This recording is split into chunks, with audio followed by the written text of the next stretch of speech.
Everybody, hopefully we are live. I apologize, we had a few issues. So if you can hear us, see us, put a comment below so we know that we are indeed live and not talking just to ourselves. That would be great.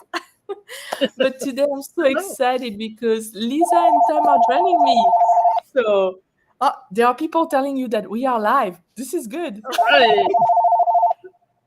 That's All right. great. So I thought that Tom and Lisa, I would let you introduce yourself. I know that I think most of the people on this channel already know you. And Lisa, I had you come to talk about macro photography, but I thought you guys are doing so many different type of genres of photography that it would be great to have both of you to talk about bird photography. Yes, thank you. Thank you for having us. So we met through photography, so we are really immersed in photography. We love to be able to teach and inspire. We do programs for camera clubs. We do one-on-one mentoring. We do lots and lots of workshops.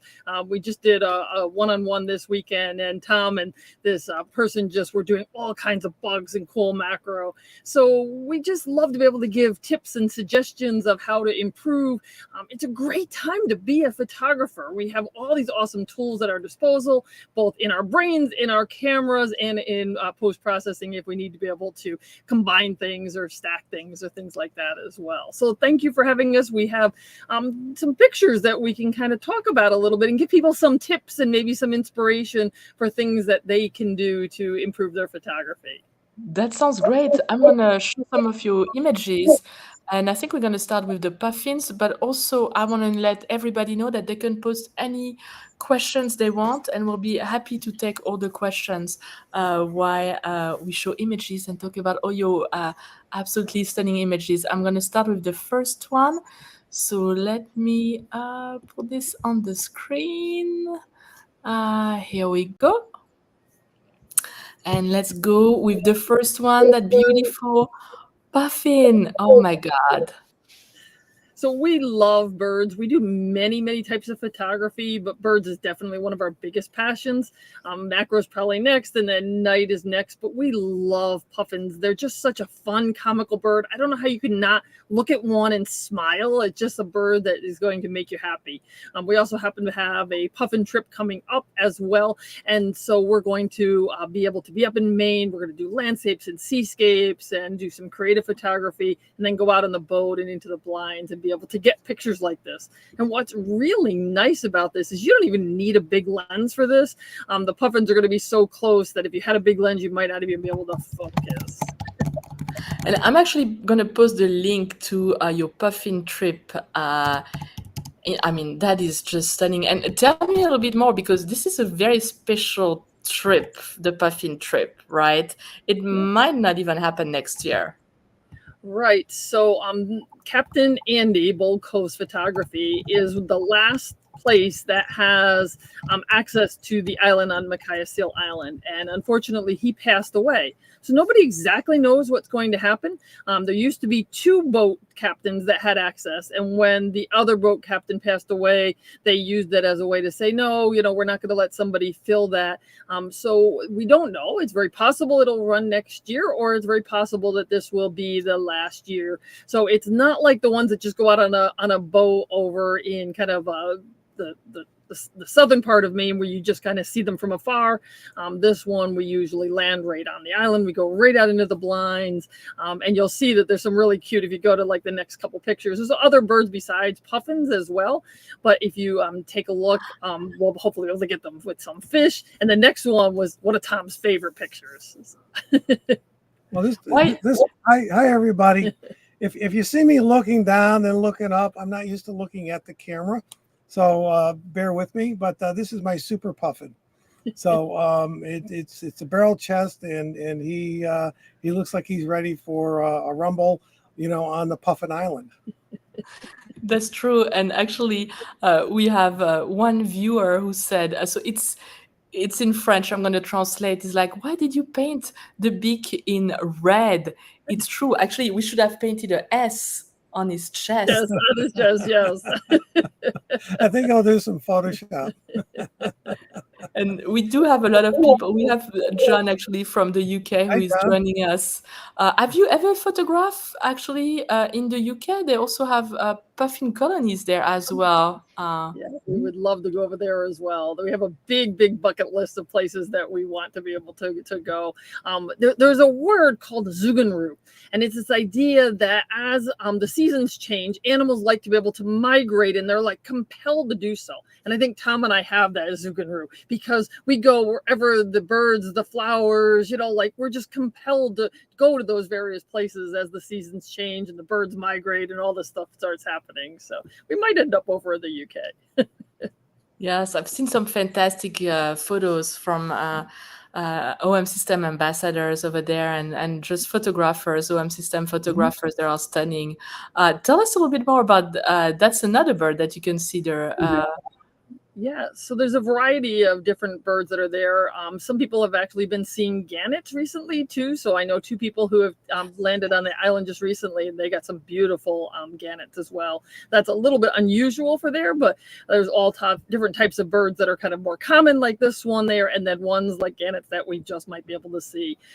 We're going to be doing this all as just a seascape landscape, all immersed into Maine as well. So there's many different things besides birds that we're going to be photographing. And I think when Tom and I go and photograph, like we're always looking for all the different types of things that we can photograph. And you'll see that there's little nuances of things that we find as we're out and about walking about. So we'll be early and doing sunrise sometimes and doing sunset other times.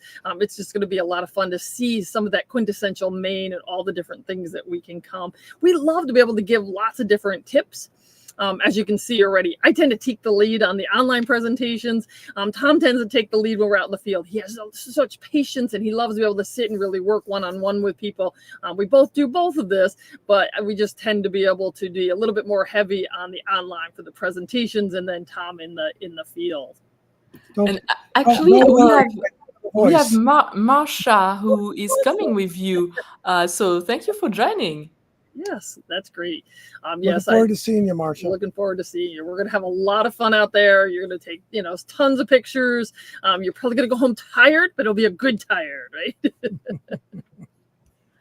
And let me move to the next photos. Yeah. So that to me says typical Maine coast, New England coast, right? Absolutely. So we're going to get to all that quintessential, Maine, but this I would call more of a snapshot compared to this one here. So the previous one is just kind of a straight shot. It's just a simple exposure. You pointed, looked at it. And then the next one is, oh, wait a minute, what can we do to make that just a little bit more interesting? So through long exposures, either through neutral density filters or through live neutral density, if you happen to be using OM system, you can then do things like this, which is kind of also then set yourself apart. So we're going to give all kinds of little tips of like, here's being in the right place at the right time. And oh, look, we found this cool thing. But then how can we go even one step further to be able to make that photograph a little bit more unique and a little bit more yours? What's the difference between taking a photograph and making one? Yeah. This is a good example of making a photograph. Exactly. You have it in your head, and now you use the tools at your disposal. I do want to say with Marsha, I'm going to call you later on tonight. Don't fear. I saw your email yesterday. And can you tell us a little bit more about, so you are shooting with the OM1 Mark II, and they actually improve the neutral density filter, so the live ND. So what do you feel yourself using, the 32, the 64, the 128? Do you have like a preference for Yeah, so you can actually program the buttons. There's a lot of buttons that are reprogrammable, but the buttons on the front of the camera are two that a lot of people tend to forget about. So on the OM1 Mark II, we have the top button set for neutral density and then the bottom button set for the live graduated neutral density. We tend to keep them on maximum. So we tend, when we want to use the effect, like just to go all out for the effect. but you can actually press the button and then turn the dial and quickly get to the setting to be able to, if we wanted to go to a lesser amount on it, you can easily be able to do it. So a lot of people don't know that little trick, that in any of kind of the computationals, if you're kind of holding whatever button you've programmed to it and then just turn the dial, you can just really quick, rather than having to stop, go menu, go over to the menu, or maybe you put it on my menu, it's really quick to be able to get to some of those. So not only we will be going through kind of the left brain and right brain parts of things, like here's the technical parts to be able to allow you to be a little bit more creative, easier. But we have a program on maximum for both the graduated neutral density and the live neutral density. And I believe the max time is 60 seconds. So if you need more time and you want to put another neutral density filter on, you need to go to bulb, but that's no big deal. Yeah, that's true. But that's what I love about. Go ahead, Lisa. I was just going to say, and fret not, if you aren't using an OM system camera, lots of people come on our workshops with all kinds of cameras. We even had somebody come recently with a smartphone camera. We had somebody last year that came with a film camera still. Like we know tricks for all different ways of being able to do this with ND filters and other types of things. We love the computational of the OM system, but there's a lot of reasons why people might also pick another camera system. That's true. That's true. It's just a different way of getting to the same result, right? Yeah. Let me go and take a look at this one too. I love that. It's minimalistic. I love that approach.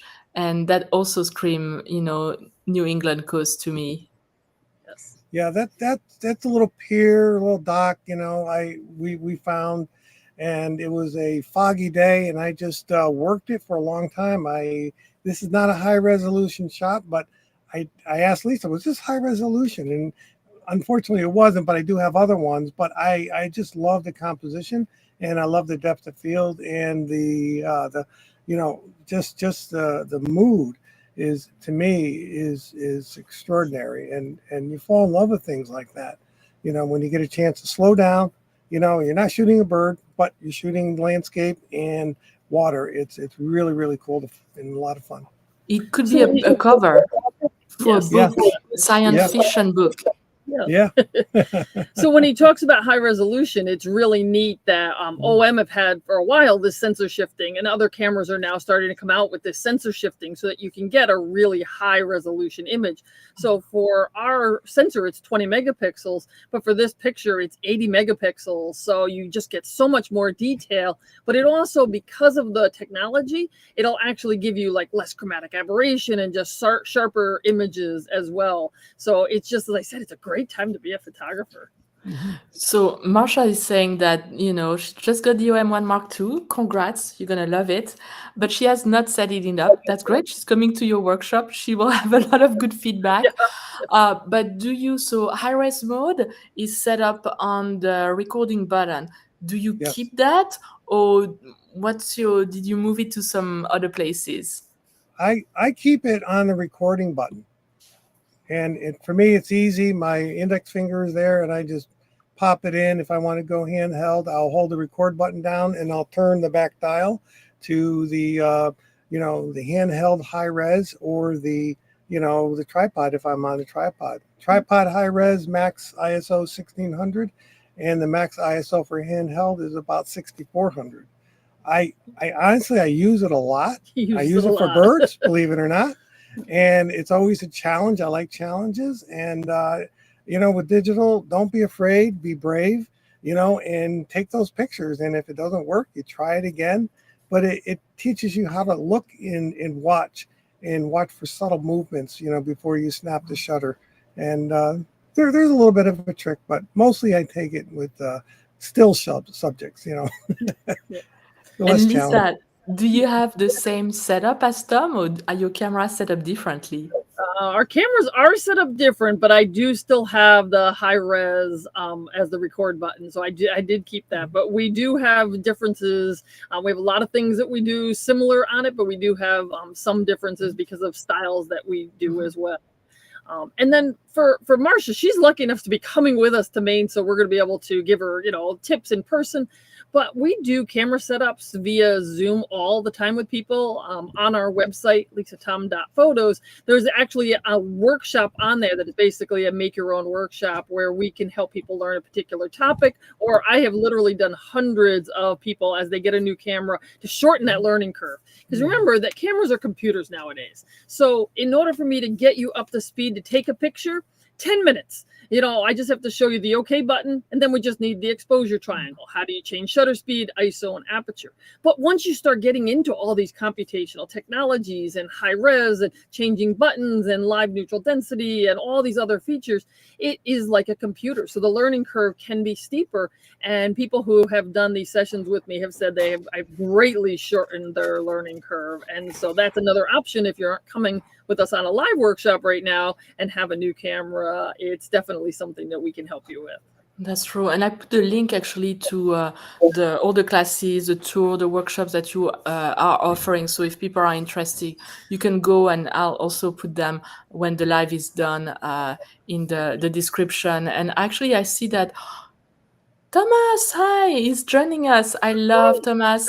Oh, wonderful. His channel is amazing. I know that everybody already goes to Thomas' channel because it's so well explained. Like if you need to know anything, just go and watch him explain how this one function of your camera work. It's so much work, and I really appreciate everything that he's doing for the Macro Four for DOM system community. It's fantastic. So thank you. It's actually quite late in Vienna.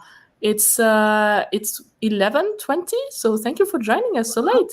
Nice. So Thomas and Emily, you are two of the people that have helped inspire us that we now have a YouTube channel that we have started. And it was because of people like the two of you that we said, we can only access so many people on our live workshops, so many people on one-on-one workshops. We wanted to be able to share things. And so thank you both for that inspiration to be able to do that, because we have a lot we want to give and share. I'm so excited that you started your channel. I've been following you. You've been releasing like little clips as well, and then you have longer videos. So I can't wait to see where that channel is gonna take you. And the more channel for Macro Four Third we have, I think on YouTube, the better. It's great. We're all shooting differently. We all have a different approach, and you talk about inspiration, and that's what I like. Like I love seeing Thomas. He took us on like a weekend trip that was fantastic, and how to record your trip, and you taking us through your macro photography, how you focus stacking images.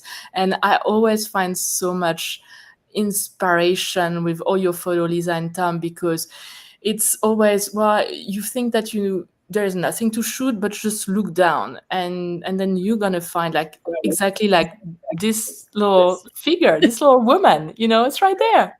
Yep. So we were walking along the beach in Maine. There's a group of people around, and I look down and I'm like, look, it's a pink hat lady. And they're all looking at me like, okay, like what kind of thing has she had for lunch? Like magic mushrooms. And I'm like, no, come on over. Look, there's a pink hat lady. So there she is with the smile, the eyes, the seaweed was just perfect. It's something called pareidoia, and that's that ability to kind of see things that really are not supposed to have meaning. We see meaning in them, and we find hearts different places, faces different places. So again, it's another thing of you can't be everywhere at sunrise and sunset. We have all the rest of the day to be able to photograph. What do we do during the rest of the day when maybe the light isn't as good as we want for those kind of quintessential things? We're going to go around and find things like this. And once you start seeing things like this, there's photography everywhere that you want to go. You're not just limited to, well, wait a minute, I'm going to this big thing and I'm expecting a beautiful sunrise and a bird at sunrise. Well, what happens if that doesn't happen? All this other stuff is still going to be around us. It's a lot of fun. I think I put a couple other pareidoias in this set as well. Like Lucy in the sky with diamonds. No. This is so cute. So Emily, you really don't need to be on LSD or just go on your workshop. Just go on a workshop and just watch Lisa, looking down, looking up with a smile on her face, and it's comical, in a fun way. this beach here, I found these rocks with hearts in them, and then I kept finding them, and I said, well, I got to do something with these. And I kind of held one up, and then Tom held one up in the sky for me, and I said, I got to do something else. So there was like this little crack in the rock that was over on the side of the beach, and I just put those on there. We can always find really cool things like this. I'm always just looking at that. Wasn't the next photo Shrek's earwax? That's exactly when I opened it this afternoon. I was like, wait a minute, that's Shrek. Yeah, that's Shrek. Yep. So absolutely. Well, this is a picture we took, in on the coast of Maine, and this oyster catcher was just standing on the rock. And as far as a record shot goes, this is a well exposed. The breast is well exposed. You see, a lot of detail in the white, in the feathers, and in the neck, and the beak is well exposed. It's everything sharp, and there's just enough depth of field that you can see a little bit of the background because of the distance you're standing. But if you can go to the next frame, I think this next frame will show you the difference between back one. Yep. Back one. Yep. That shot and the other shot is, if you look at the eyeball, there is a catch light. It's a little bit of a turn of the head, which makes the beak and the head more parallel to the camera lens, makes the image more dynamic. And that's what you want in your photography. And if you're looking through the lens and you see that head turn, you can actually see a catch light begin to form. And that's when you should start tripping the shutter, when you see that little bit of a turn, and it makes for a more interesting shot.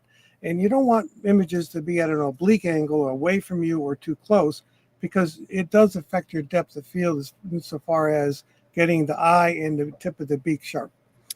Do you use, in terms of mode, do you use SH2? What do you use? Because I know when I was moving through your photos, you have a couple of examples with Pro Capture. So what's your go-to usually when you're out in the field with birds? We use SH2 predominantly, and then for things like this, it's Pro Capture 2. And I shoot manual most of the time. Lisa shoots aperture and manual, but I like using manual. For me, my brain works easier if I use one dial. So a lot of people. Go ahead. Go ahead. I was going to say I agree. I'm very much manual. I shoot manual all the time, but I can see some people where I'm like, for you, I think aperture would be much better. And I think we all have like different ways of shooting. Try it and see if it works for you. That's great. If it doesn't work, just go back to what was working. And that's why you take workshop as well, to see different techniques. And at the end of the day, if you get the right exposure, you get the right composition, who cares? Exactly. As long as you're having fun. So Pro Capture. So I know not everybody has tried Pro Capture, and it does take a little to get used to, I think more psychologically than physically with the camera. So what it's doing is it's putting pictures in memory. And it's great for these action shots where you don't know when something is going to take off. So this black crowned night heron was just sitting there, and I watched him for about 5 minutes. And I have my finger halfway on the shutter. It's putting pictures in memory. I knew he was about to jump over because I knew kind of where he was going to, but I didn't know when. So I'm just waiting. These pictures are just in memory. And then when he goes, you just get the whole series of these images. So it just allows you to capture these action shots with just such, increased, capture rate. Your keeper rate just becomes so high. The next one was Tom's with the black crown, with the red-winged blackbird. And same thing. He's just waiting and waiting. Tell her. The fun thing about red-winged blackbirds, they sit on the perfect perch. And you can walk up to them, but as soon as you raise your camera, they take off. They say they're so frustrating sometimes, but we always joke and we swear at them and all that. And it's like, all right, but this is a good example where you use the Pro Capture and you just wait. And luckily you don't have to wait long with a red-winged blackbird, but it's nice. You can pick the background. They pick it for you. And which is really convenient as a photographer, because usually on something tall and you got a nice background, that's already built in to their home life. But we just wait, and like Lisa said, we just try to be as patient as you can. And if you're on a tripod, great. If you're not, then do some dumbbell exercise, because your arms do get a little tired. But one thing I want to caution people: when you use Pro Capture, if you're holding the shutter halfway for more than a minute, it'll reset. So make sure you keep resetting it every 15-20 seconds, because you never know when he's going to take off. Yes, that's true. And one question, so do you feel like you're shooting with the 150-400, right? That's usually when you do bird photography most of the time. And do you feel like that's enough for you, or do you feel like you could benefit for a lens like with the right condition at the 150-600? Because I know you do have that lens as well. So they're both great lenses. The kind of internal zoom of the 150-400 fits in my hands a little bit better. So the 150-600 has that extra reach, but it also is a little bit less ergonomic in my hands. I have taken them out and compared them side by side. So I actually put a Black Rapid strap on with both, both lenses. People were looking at me like I was nuts, but I was trying to compare. And if you really think about it, you're looking at a lens that costs a lot less money and at the maximum amount. So full frame equivalent would be 1200 millimeters or 1000 millimeters. You're only a third of stop difference at that point. So it really is a really nice lens for the price. Not everybody can justify the 150-400. And so that 150-600 really is a really good lens in that position that it's in. But for me, when I'm going out, like that 150-400 is almost like super glued to my camera. And you even give it a name. Yes, my lens is called the Big Bird. Fitting for today. But I love it because I can also do, some form of macro with it. Sometimes you're waiting an hour for a bird to be able to do something. Maybe the male's bringing in a fish. Well, what do you do in the meantime? The focusing distance is very, very short. It's about 4.3 feet. So basically, I think of if I can lay between me and my subject, I can photograph a dragonfly, a piece of, a weed. I can actually have a lot of fun by doing that while things aren't happening bird-wise too. So I kind of consider it like the perfect lens from that point of view. And Jason actually has a question about I don't know if you use it, the digital 2-time teleconverter. He says, so what's happening? Do you know? Because when it's very interesting, Jason, what it does. So I have compared, so I like to do comparisons on things. If I do noise reduction, I have to do 4 different programs and compare. So I wanted to see in Adobe, they have something called like super resolution, where it basically makes it twice as high, twice as long. So I wanted to compare that to the in camera. So when I did my first comparison, I'm photographing raw, and I thought, well, I don't really see a lot of difference, because basically all it's doing is in the viewfinder, the internal JPEG is showing you kind of that magnified view.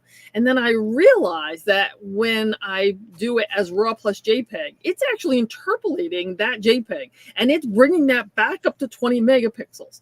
So it was fascinating to me that my own bias for raw photography kind of interfered with using that digital teleconverter to the way that it really should be used, which would be a raw plus JPEG, so that you would have that raw file. So if you wanted to crop it yourself, if you wanted to use gigapixel or super res to be able to bring it up, you could. But if not, you could use that interpolated. So it becomes a full 20 megapixel JPEG. And that was an eye opener for me. It kind of showing that no matter where you are, you always can continue to learn.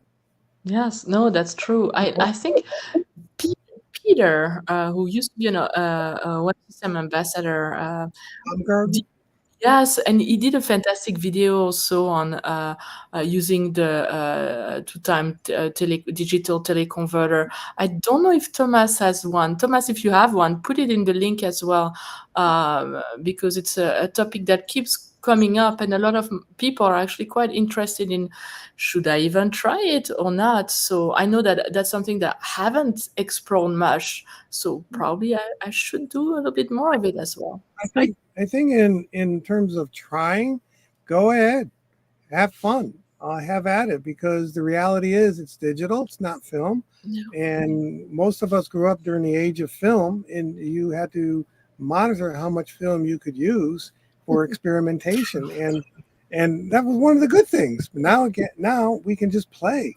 and just treat it just as it is. You just try it. If you like it, use it. And pixel peepers beware. Who cares? I know. Have That's fun. what photography is all about, right? It's just having fun. And Yes. And this was just another example of pro capture. We were at beautiful light. We rounded this turn, and all of a sudden the sun came out, and there's this eagle that's sitting there on this little island. We knew he was flying off to the nest. We didn't know when, and we're just sitting there waiting and waiting and waiting. We're just standing by. Eventually, like 3, 4, 5, 6 cars, 7 cars, 12 cars. Everybody's just thought the light was beautiful. The eagle's right there, and then the eagle takes off. And we got the picture, and everybody else is like,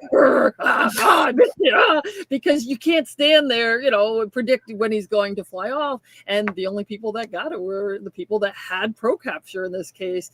And it's just great. They're full resolution raw files, and you just don't miss that kind of action anymore. That's one of the nice things about pro capture is it gives you an opportunity to watch bird behavior, and Yes. as you don't see it with the naked eye, but you might see it with binoculars or with the telephoto lens, where you see subtle movements. You might see the bird poop. Well, then it might be 5 minutes, 10 minutes, 15 minutes before he wants to take off. But there's always a telltale sign that he's ready to take off. Usually, leaning into the wind, or just moving his legs, or lifting his tail, or bring his wings out just a little bit. It doesn't happen rapid fast, but it happens quickly enough. But pro capture helps you capture that. So I tend to do pro capture. We both tend to do pro capture handheld most of the time, but there are a couple of exceptions. So peregrine falcons are one, and green herons are the other. A peregrine falcon can sit there for 30 minutes, and then when it takes off, it's just like boom, 220 miles an hour rocket, and it's gone. I can't handhold for 30 minutes from just standing there like this. I don't care if it was a glass of water, you can stand there like this.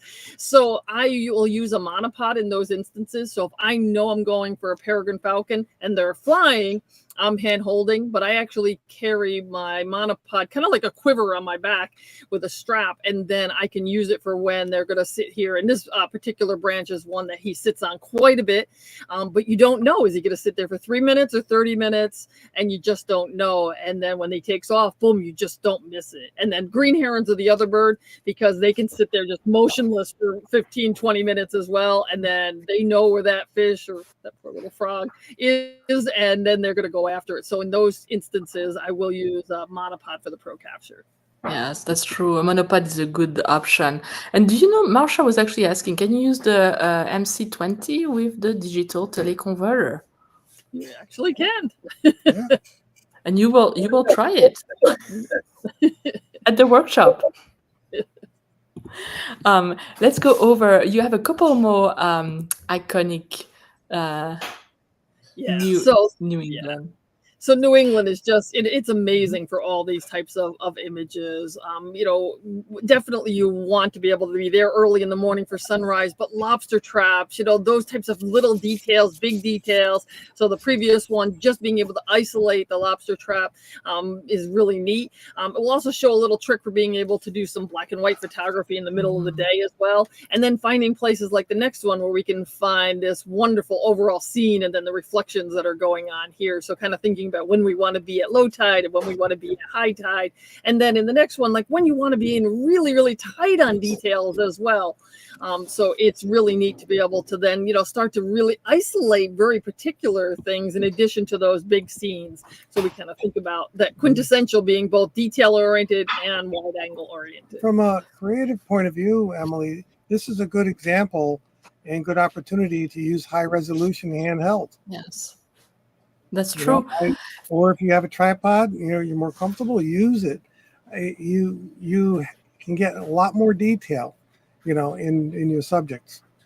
And so what's your go-to? I've seen your bags when you're going out. I feel like you're taking a lot of gear with you because you want to make sure that you're going to help the people who are coming to your workshop. But do you Mhm. have like 3 or 4 lenses that you like, those are my go-to, or does it vary? Do you?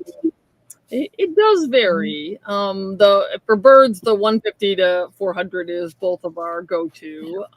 But we have for macro photography the 60 and the 90, and those are just awesome. If we're doing bird photography, the 60 will fit in my pocket, so I can bring 2 lenses without having to bring a camera bag with me. So I like that. If we're going just for macro photography, then the 90 millimeter is our go-to. Yep. We both love the 40 to 150 2.8. The hood is something that if it is going to rain or something like that, we can be out all day in the rain, no rain covers. There was just somebody asking recently on a Facebook group, like, what rain covers do you use? And we're all like, we don't. Like, we're just out there in the rain. We're going to cry uncle before our gear would ever cry uncle. And then we got the 8 to 25. Yeah, the 8 to 25 is probably his, and that's probably where we differ. I go with a 12 to 100 as my next lens, and he would do the 8 to 25 as his. So Lisa, why do you feel like I'm the same as you. I love the 12 to 100. I think it's a brilliant lens and so sharp and so versatile. So why would you use the 12 to 100 instead of the 12 to 45? Is that the one that you prefer to use? He has the 8 to 25. 8 to 25. Oh yeah, okay. So even Yep. He tends to like to get those wide angles and be able to do a little bit more dramatic with the wide angle, where I tend to go more detail like this. And it's kind of neat when we do that, because we'll maybe just going someplace to scout or walking around, and we come back and he's got these beautiful things and I'm in awe, and then he sees my details and he's like, oh, and so we'll see differently when it comes to certain things like that. This must be so cool, because both of you are going on location and then you're coming back from the same trip, but you have all those different photos and you're all telling different stories. And that's what I love when you're going out shooting with other people. Like, it's seeing things where you thought, yeah, I've captured this scene, and then you have someone next to you who's like, wow, okay, this is what you've seen and I've missed that. To me, it's such a interesting experience to kind of relive that scene through someone else's eye. Yes. What's fun about the workshops, and we're looking forward to this workshop in Maine, and also the one in Nickerson, is seeing what other people are getting. I like to look at the back of people's cameras, and even though Lisa and I will photograph, but we photograph to show people how we got the shot, what settings, and how do I move my tripod, or how do I get up, how do I breathe when I photograph, and I have to kind of keep my hands still. There are ways you can articulate it, but sometimes it's a difference between taking a walk, and feeling your way to the next town, or getting in your car and using Waze. Yes. You want to do the short way or the long way, but I find it invigorating and motivating to see what other people are getting, because that's what photography is all about. It's visual and inspirational at the same time. And so our workshops are pretty small. They're like from 2 to 10 people usually, and that's with 2 instructors. So you're getting a lot of ability to, get feedback from an image if you want to be able to get inspiration for images. This one here, we had 10 people lying on the beach. Now the water's over here. We're got our toes to the water. We're laying on the ground on the sand, and we're looking up. And all of a sudden, this RV starts kind of going through the sand really fast, and he's like on his walkie-talkie. He just saw like 10 people lying. He thought like something happened to us. Because we had to sit there motionless, because the crabs, once you walk, they all hurry back into their hole. So we all had to remain motionless for like 3 minutes, and then they all came out and they're walking around us. I mean, this is, we're really close to these little guys. But with his binoculars, he just saw these 10 people, and we weren't facing, like, I think if we had been facing like the right way in the water, we might not have called that attention, but we're on our bellies and we're facing away from the water. Did the lightning strike or something? I mean, photographing can be a dangerous hobby as well. Have you ever had like any trouble? I mean, that little crab seems inoffensive, but you never know. No, luckily we have had pretty good nature. We haven't had too many things attack us. We've had people talk to us, and sometimes I have no problem approaching people's houses, and knocking on the door and explaining this is what I want to do. Yeah. I see a really cool car, and the guy said, "Thank you." I'm really glad you asked, because a couple people, a couple days ago, I had to chase somebody out with my gun. No way. He had his gun leaning up against the inside of his door. And at the Oh same my time, he asked me if God. I wanted to join him for lunch. I said, no, thanks. But he let us photograph his old cars, in a pine field of, Wow. pine needles. And it was really, really cool. And it was fun. But most people say yes. If you're Yes, respectful, they say because yes. the worst thing that can happen is they say no, and well, you've tried, but at least you might get a photo out of it, or you might not. But I think, yeah, I like that. You should ask. I agree. There should be a book that every photographer read about. This is kind of like the appropriate behavior for photographers. Yeah. So How this about this? image is about patience. So, I mean, we talked about the 150 to 400 and the 150 to 600, but not everybody owns those lenses. So what do you do if you don't own one of those lenses? You have to just learn a little bit of patience. So oftentimes we think about us chasing birds, and then we think, oh, the lens is never big enough, and you're constantly trying to like chase them. But sometimes if you just go and sit, so we knew this little pond was over there, and a lot of the birds come in there to do their little baths and to drink the little water. And so we all just sat there, and there were people that had 40 to 150s and 75 to 300s and just, regular, telephoto type lenses. And the birds were coming so close to us because we were kind of there first. So that's the other part of it, is certainly for birds, most people yearn after a bigger lens. But if not, just learn a little bit better patience, and you'd be surprised at how many times they'll come right towards you. Yes, that's true. Patience is key. Do you have like little tips that you don't give us all your tips, but one tip that you would give during like a bird photography workshop? What's your go-to tip that you tell your clients if you want to share? I would say to point your shadow like a sundial at your subject. So certainly backlighting can be amazing.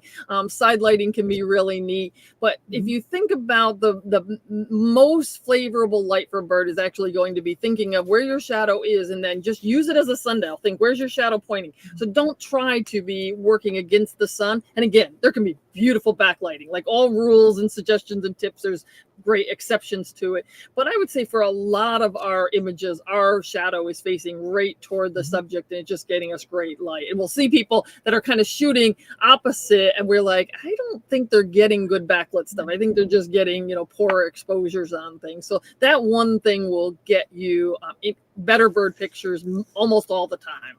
Yeah, that's a great tip. Tom, do you have what's your go-to tip? I would say have your camera ready, full battery, and a full card. And when you go out, do a test shot to see if you have your exposure correct or close to correct. Because when the action begins, you want to start firing right away. Yeah. Do you use highlight alerts, or do you use your histogram when you shoot? We both use our histogram. Yeah, I do. Well, photographing eagles and osprey are very tough. So with the highlight alert on, I can tell if my subject is overexposed, and I usually adjust accordingly. Otherwise, if the head is blown out, he just looks like me, like a top head, all white. So we have our info button. It cycles through 4 things. So there's image only. That's important sometimes to make sure like you're not cropping the feed off or something. So image only, then level only, and that's important.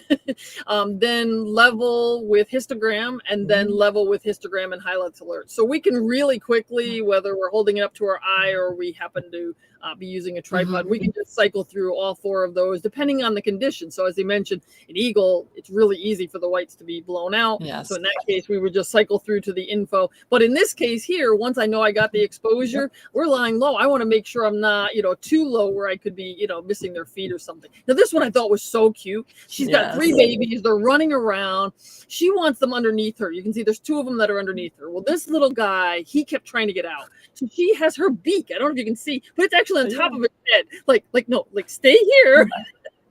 And it cracked me up because this little guy did not want to climb under her like his little siblings. Oh my God, that's too cute. How do you find like places to go and photograph those species? I mean, you've been photographing, you've been leading workshop for a really long time, but do you have tips for how to find great location without giving away location? But I think one is to be just involved in the natural world. Mhm. So kind of, being aware of where things are nesting, whether they're, butterflies, whether they're birds. The more that you just get involved in the natural world, not photography per se, but you start finding out some of those types of things. And then we scout a lot. So we'll just go to different places and kind of see where things are. We just want to be out as much as possible out in nature. This last week, I actually went with a friend of mine and we scouted out 6 different places. 4 of them weren't quite so good, but 2 of them were like, ooh, and one of them I could see at a particular time of year would be really good. So we will try to scout as much as possible. do you go back like in different season as well? And I mean, because obviously with migratory birds, there are times that are going to be better than others. But Yep. and it's so funny too because sometimes I go to a place and I'm like nothing, and the next day it's like I can't believe like all the things that I've seen and the experience. So I find that if you go and scout and you don't find what you want or you feel like go and explore at another time, another day, because it might be completely different as well.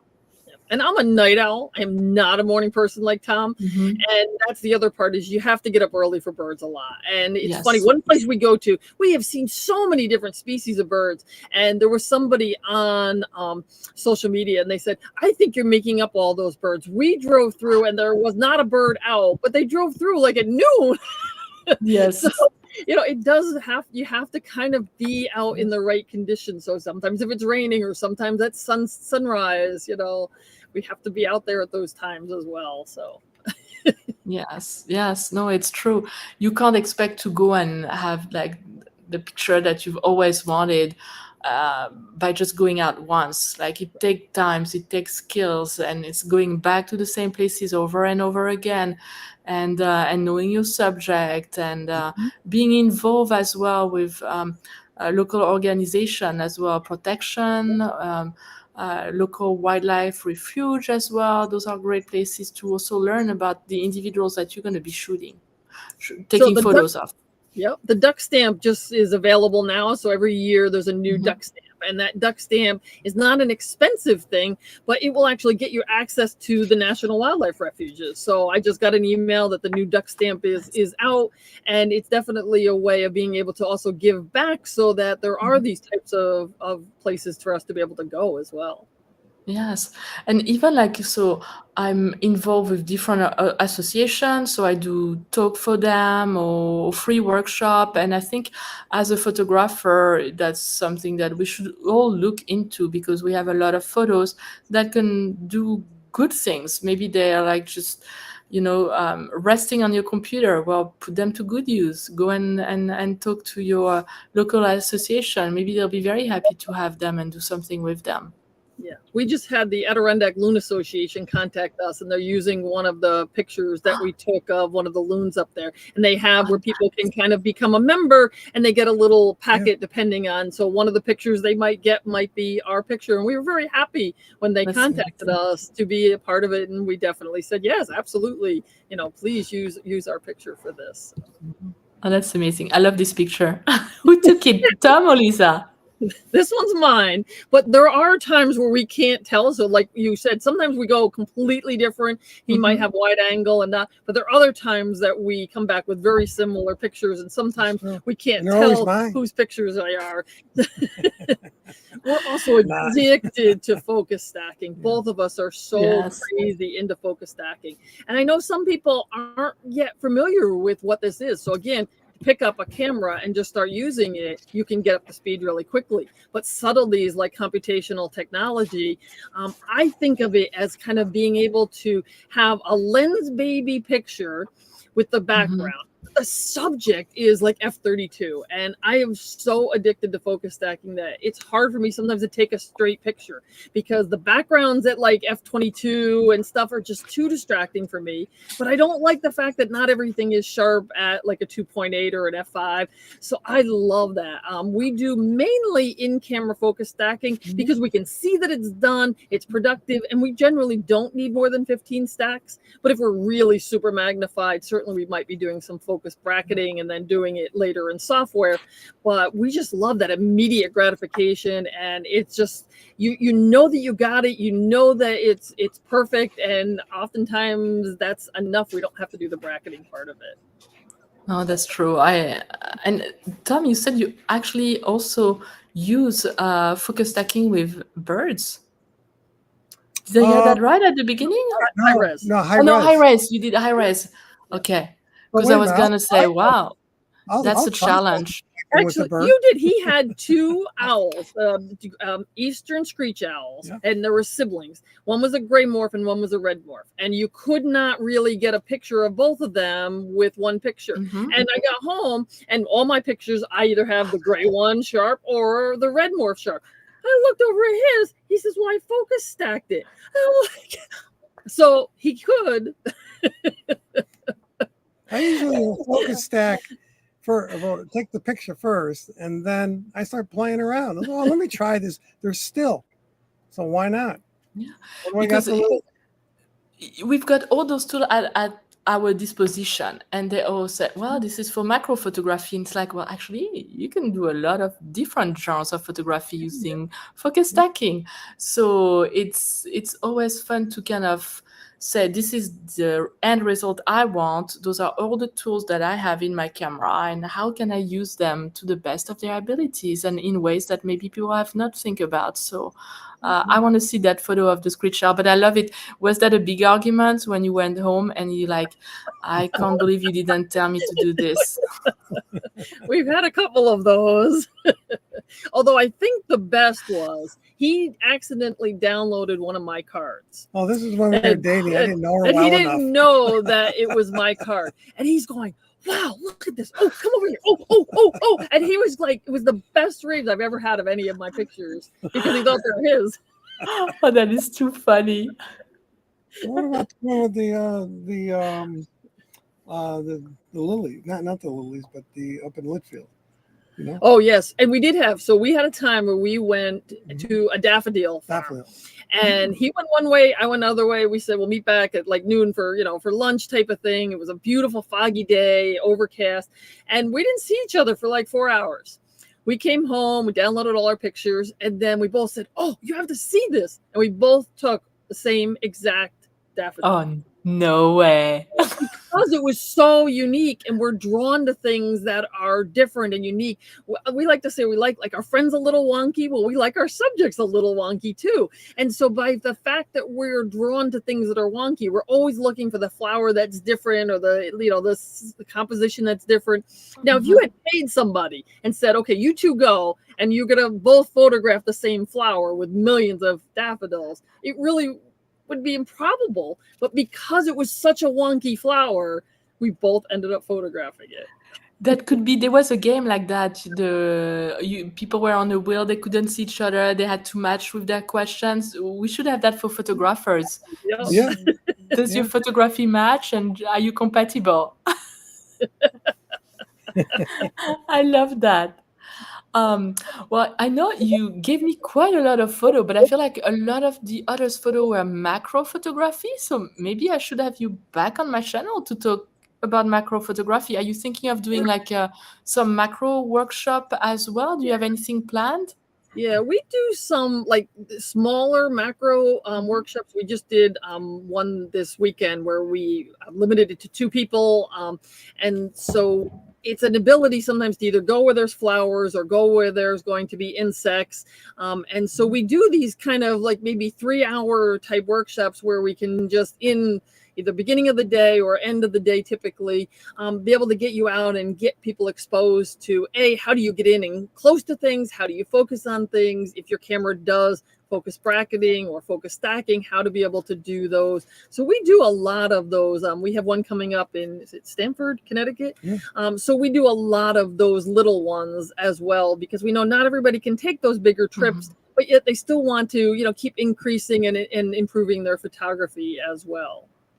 That's great. I know you do also like butterfly, and I've seen a lot of photos. And I'm still waiting though for a workshop at your house with all your frogs. Just Oh, saying, yeah. just saying. I think that would be a great place. Yeah. We'll invite all the viewers. Thomas, you have to take a flight and come in and see us as well. That would be very fun. I think there is So a YouTube video to be made here. we did a workshop in Rhode Island with our frogs. It was at a macro Mm. conference. And the person asked us to come and present the Mhm. program and to bring our frogs for the hands-on. So we have our SUV loaded up with frogs. I mean, everything is like ready to go. And this young lady that just got her driver's license that week ran into the front of our car. Nobody was hurt. No major damage. Cars are still drivable, but my bumper was off. And so, we have to call the police and all this. So it's November. So I keep my car running because I have a car full of frogs. So the police come and, they're getting her information and getting ours. And he said, this is going to take a while. He said, please, turn off your car. And I said, well, I can't. It's full of frogs.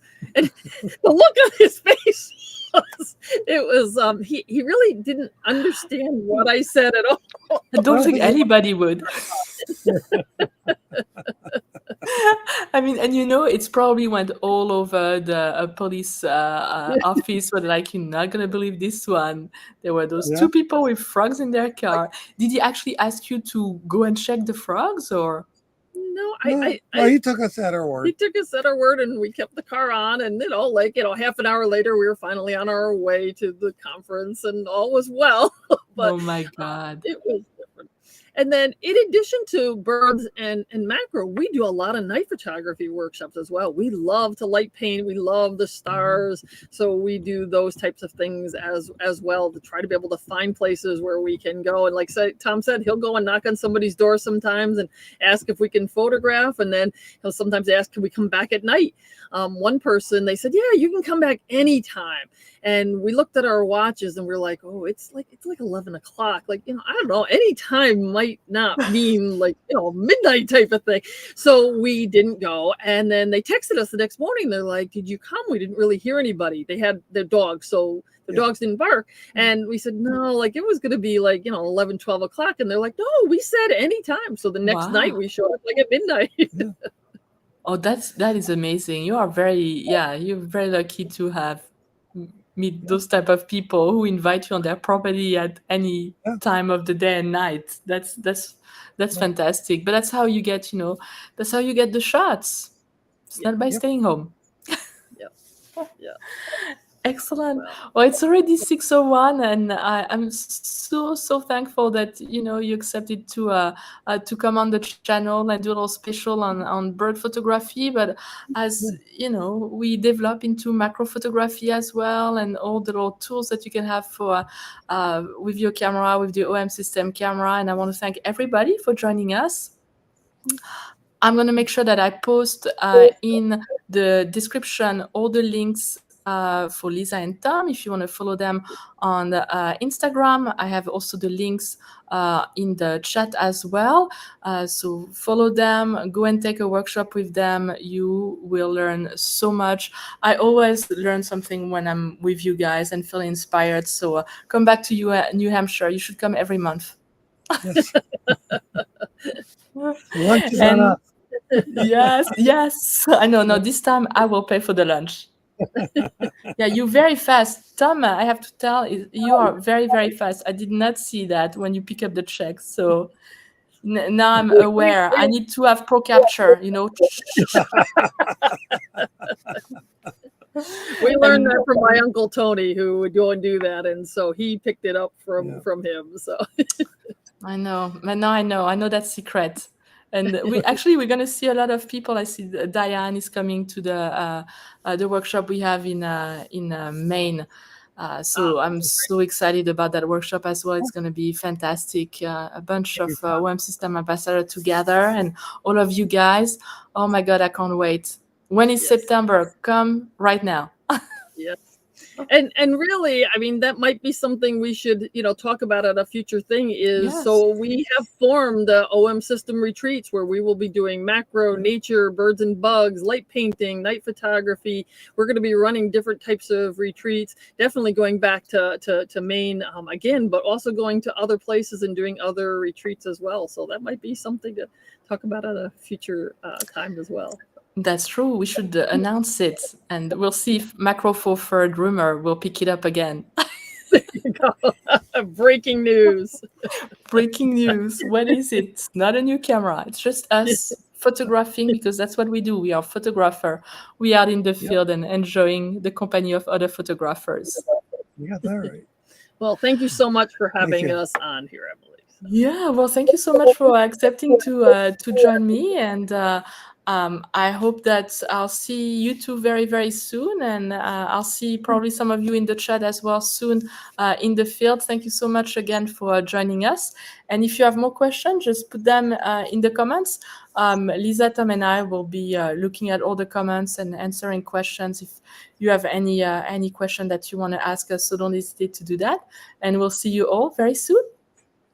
Bye, everybody. Au revoir. Bye-bye.